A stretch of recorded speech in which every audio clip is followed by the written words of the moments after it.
Hello everyone. What I'm uploading here is a very brief summary of the most recent escalations in the Israel-Hamas War, the IDF's attempted assassination of Hezbollah's leader Hassan Nasrallah.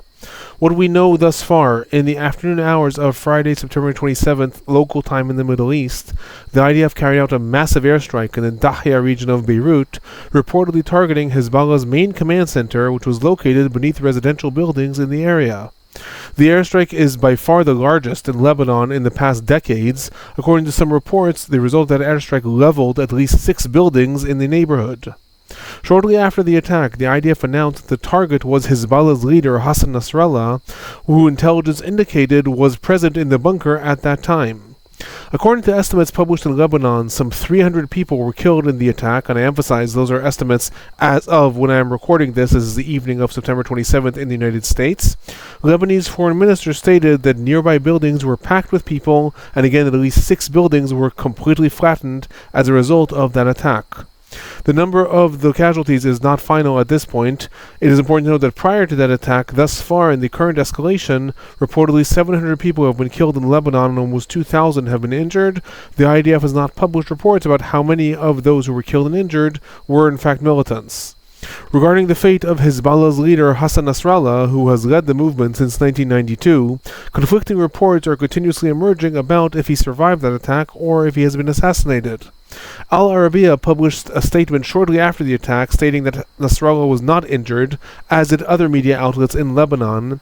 However, hours went by and more speculation started to be raised about the fact that Hezbollah had not only launched meanwhile rockets and missiles towards Israel, but also claimed responsibility for those launches, yet no mention was made about the fate of Hassan Nasrallah himself.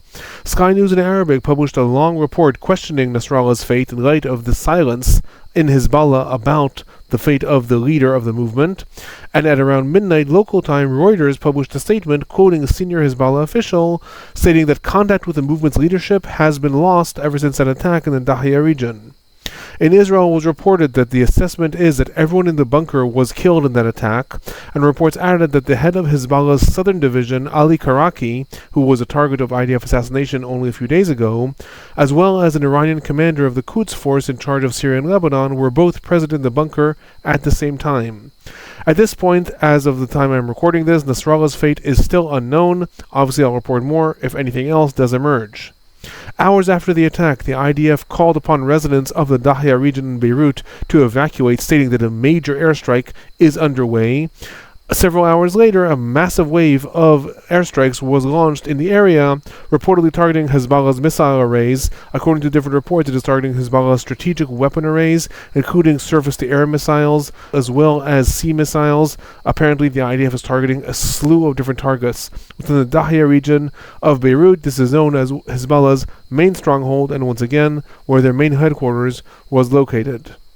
In addition to this, possibly associated with the rising IDF attacks in Lebanon, I am also going to report that on this same day, on September 27th, the IDF put out an announcement stating that Hamas's military structure in the Gaza Strip has been dismantled, and that the movement's military wing is no longer functioning as an army. Instead, its operatives have scattered, and they're operating in the localized guerrilla style.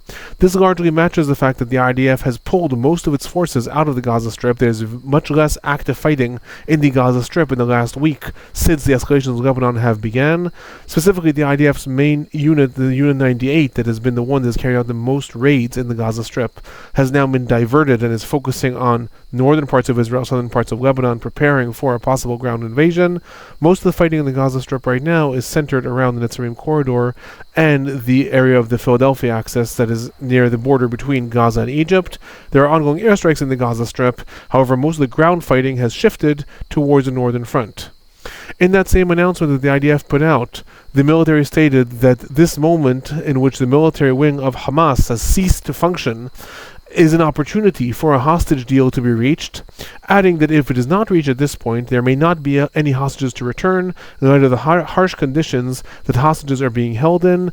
In the last days, there have been more and more reports about those 6 hostages that were executed by Hamas when they sensed that the IDF was coming forward, stating that they were in very, very harsh states. Some of them were reported in close to starvation conditions. All this has led the military to state the military wing of Hamas has been dismantled. Now is the time that a possible hostage deal can be reached. Otherwise, there may not be any hostages left to bring back alive. Those are my brief highlights of the ongoing escalations right now. If you find these informative, please remember to hit that like button and subscribe. Turn on notifications if you want to know when reports come out. Send this on to anyone who is questioning what is going on in the war right now. Any questions or comments, feel free to leave them in the comment section below. If there are any more updates on the fate of Hassan Nasrallah, I will obviously upload them the minute I find out any new information. I'm Alon Burstein. I'm a visiting assistant professor and an Israel Institute fellow in the Department of Political Science at Tufts University. Thanks for watching.